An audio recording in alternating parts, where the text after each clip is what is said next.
Christa Culbert, a teaching artist for Meadow Arts, a nonprofit arts organization in Twisp. Today we're going to be naturalists.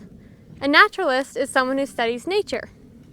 You will need a piece of paper, a pencil or markers or colored pencils,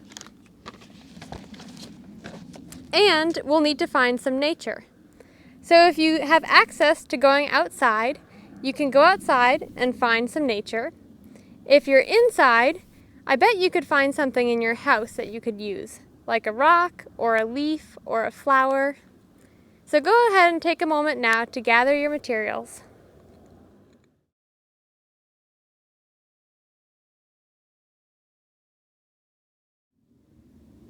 So now we're on our nature walk in my friend's backyard. And I see lots of stuff I could use. There's lots of rocks, and there's dirt. There's lots of different kinds of grasses. I think I'm going to use this nice bush. We're going to be using our senses and our observational drawing skills to learn more about the plants. So here's an example that I did earlier today.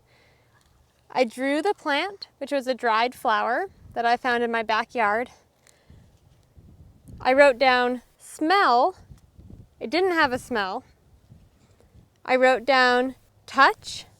It felt spiky flower, smooth stem. I wrote down what I could see, which was a tall stem, and it was the color brown. And my drawing also shows what I could see. And I wrote down what I could hear. And I wrote crackles, because when I touched it, it made a little crackling sound. So first, we're going to use our sense of sight and record what we see by drawing it. So I'm going to start drawing this piece of the branch that I found from the bush. Now is a great time to pause the video and complete your drawing.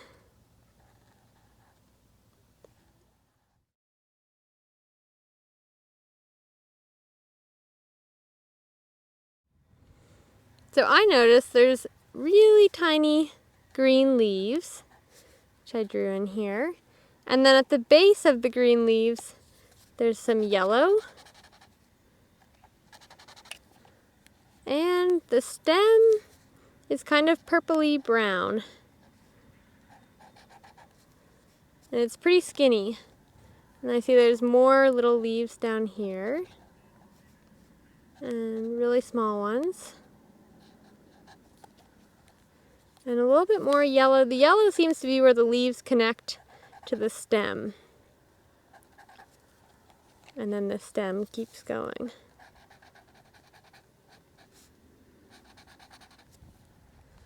Okay, so now that we've finished our drawings of our plant, we're going to use our other senses to learn a little bit more about it.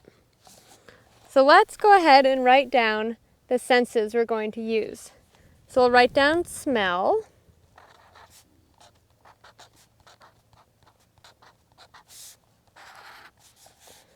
Touch,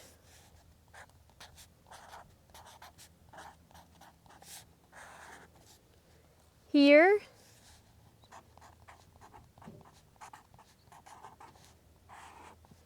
and see.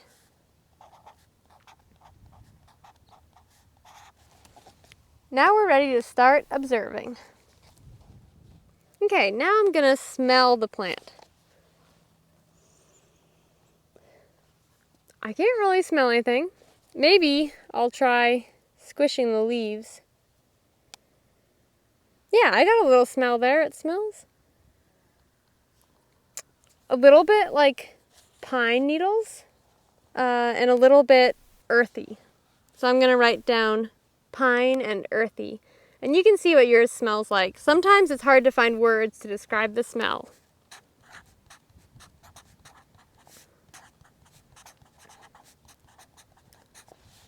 Okay, now I'm going to feel the plant. It feels bumpy and rough.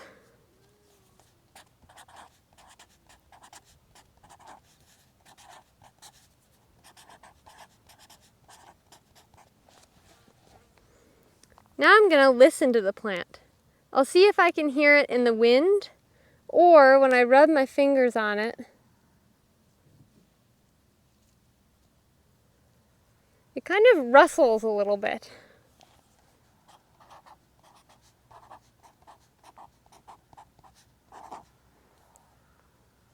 And what I can see, I already did some of what I can see, but of the whole plant, I can see that there's a lot of wood.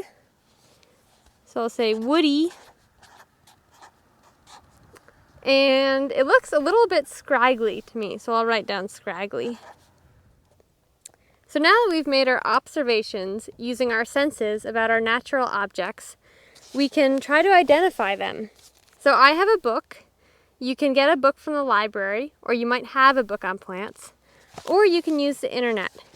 If I was going to try to identify my bush using the internet, I would type in something like green spiky bush in Okanagan County.